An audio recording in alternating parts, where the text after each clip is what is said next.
प्यारे विद्यार्थियों, इस कालांश में मैं आपसे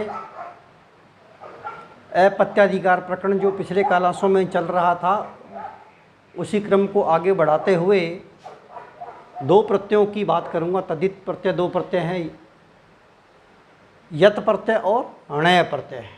इन दो प्रत्ययों की मैं चर्चा करूंगा। दो सूत्र आए हैं।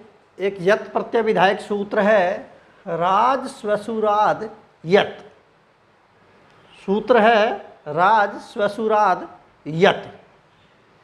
ये सूत्र कहना चाहता है कि राजन और स्वसुर, क्या, राजन और स्वसुर, इन दो प्रातिपदिकों से अपत्य अर्थ में, संतान अर्थ में तद्धित संज्ञक यत प्रत्यय होता है।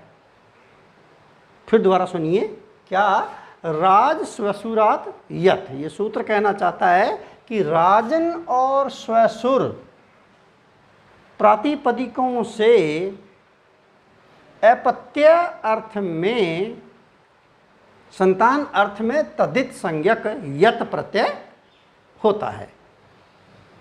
उदाहरण देके बताना चाहूँगा। जैसे राजन्य है, राजन्य, क्या, लौकिक विग्रह क्या हुआ, राज्ञो अपत्यम, राज्ञो अपत्यम, राजा की संतान ने, वह क्षत्रिय जाति की हो या नहीं हो ये कोई जरूरी नहीं है, मात्र और मात्र राज्ञो अपत्यम, राजा की संतान होनी चाहिए, जाति इसके लिए कोई जरूरी नहीं है। राजन्य शब्द को है जो आया है, इसको लेकर के आपको सामने रूप सिद्धि बता रहा हूँ कैसे होती है इसकी सिद्धि। सर्वप्रथम राज स्वसुरात यत उक्त सूत्र द्वारा राजन अंगस, राजा की षष्ठी, राजन अंगस, इस षष्ट्यंत सुबंत से अपत्य अर्थ में, मात्र और मात्र संतान अर्थ में, न कि जाति विशेष, अपत्य अर्थ में यत प्रत्यय हुआ। यत प्रत्यय होने पर राजन अंगस धन यत, यत में से भी यह शेष रहेगा। कृतदित समासा सूत्र द्वारा समग्र शब्द समुदाय की राजन अंगस धन यत की प्रातिपदिक संज्ञा हो गई। सुप्पो धातु प्रातिपदिकयो सूत्र द्वारा सुप का लोप अर्थात अंगस का लोप, तो स्थिति आई राजन न हलंत धन ये। नस्तदिते सूत्र है, नस्तदिते सूत्र द्वारा टीका अर्थात अन का लोप हो गया, ऐसा कहना चाहता है। परंतु एक सूत्र बात कर रहा है, वो है ये च अभाव कर्मणो। सूत्र क्या, ये च अभाव कर्मणो। ये सूत्र क्या कहना चाहता है, देखिएगा कि यकार आदि तद्धित प्रत्यय के परे रहते, यत का यह दे रखा है और वो तद्धित है, परे रहते अन प्रकृति भाव से रहता है, अर्थात अन का लोप नहीं होगा, जो जैसा है वह वैसा का वैसा ही रहेगा। इसलिए स्थिति क्या आई, वैसी की वैसी ही होगी, राजन धन ये, और बन गया राजन्य। क्या बन गया,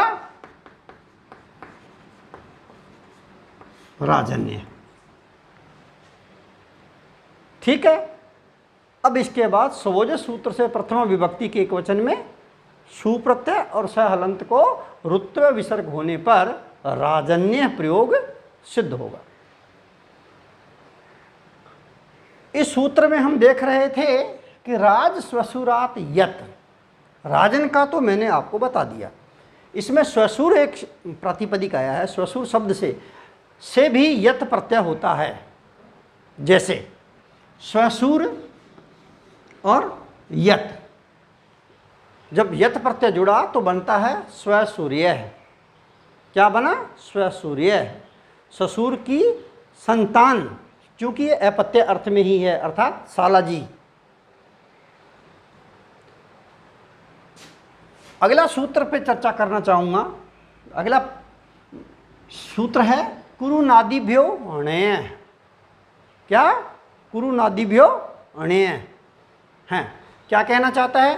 कुरु शब्द, कुरु शब्द, ध्यान से सुनिएगा, या नकार आदि शब्द, न से प्रारंभ होने वाले नकार आदि शब्द जब जनपद और क्षत्रिय, जनपद विशेष भी हो और क्षत्रिय विशेष, दोनों के वाचक होने चाहिए, तो अपत्य अर्थ में अणय प्रत्यय होता है।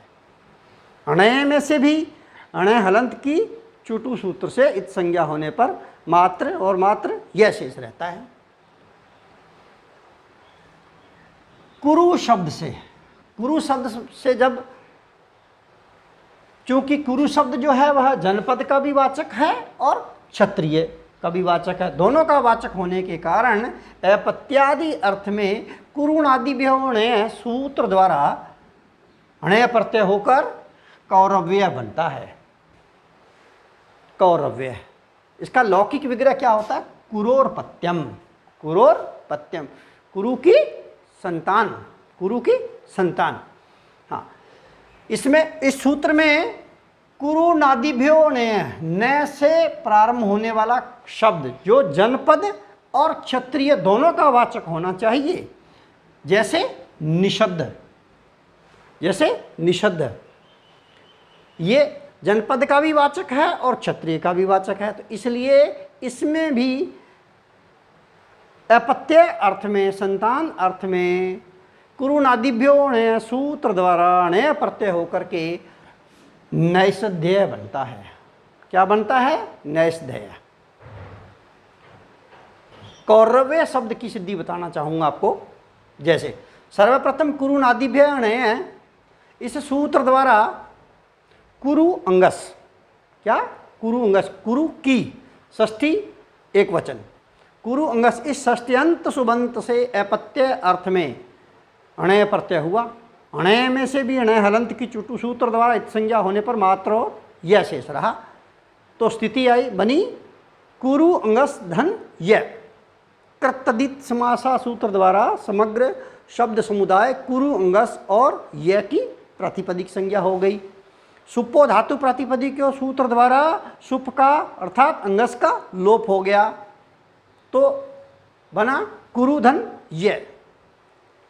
तदितेस्व चामादे, पिछले कालांशों में भी इस सूत्र को हमने पढ़ा था। तदितेस्व चामादे सूत्र द्वारा जो कौरु है उसमें भी जो अचों में भी जो आदि अच है, कुरु है, उस कुरु को आदि अच को वृद्धि आदेश औ हो गया, कौरु बना। क्या बना? कौरु। तो उ को औ हो गया वृद्धि, तो कौरु धन ये। अब और गुण सूत्र द्वारा, और गुण सूत्र द्वारा रू दे रखा है ना, रू के उ भय संज्ञक जो उ दे रखा है उसको गुण होता है, गुण होने पर कौरो धन यह बन गया। इसके बाद एक सूत्र आता है वांतो ये प्रत्यय। क्या है? वांतो ये प्रत्यय, इसको भी हमने पहले पढ़ा हुआ है। तो वांतो ये प्रत्यय, इस द्वारा ओ के स्थान पर अब आदेश हो जाता है यदि यह परे दिया हुआ हो, तो प्रत्यय के आदि में स्थित यह परे दिया हुआ हो तो ओ के स्थान पर वांतो ये प्रत्यय द्वारा अब आदेश हो जाता है। तो यत का यह परे दे रखा है जो कि प्रत्यय है, इसलिए ओ को अब आदेश होकर के कौर, ओ को अव और यह, और बना कौरव्य। क्या बना? कौरव्य। स्वज सूत्र द्वारा प्रथम विभक्ति के एक वचन में सुप्रत्यय और सहलंत को ऋत्व विसर्ग होने पर कौरव्य है, इस प्रकार प्रयोग सिद्ध होगा। तो मित्रों, आज मैंने आपसे दो सूत्रों पर चर्चा की, राज स्वसुरात यत और कुरुनादिभ्यो णे। और सूत्र का दोनों का अर्थ बताने के बाद मैंने आपसे राजन्य है और कौरव्य है, इन दो शब्दों की मैंने आपको सिद्धि भी करके मैंने आपको बताई है। परीक्षा की दृष्टि से दोनों ही महत्वपूर्ण हैं, इसको आप लोग ध्यान से देख लीजिएगा। सूत्र देकर के सोदाहरण व्याख्या भी पूछी जाती है और आपसे इसकी सिद्धि भी पूछी है। दोनों दृष्टियों से ही सूत्र और शब्द दोनों ही महत्वपूर्ण हैं। अगले क्लास में फिर हम लोग नए प्रत्यय को लेकर के मिलेंगे। जय हिंद, जय भारत, फिर मिलते हैं।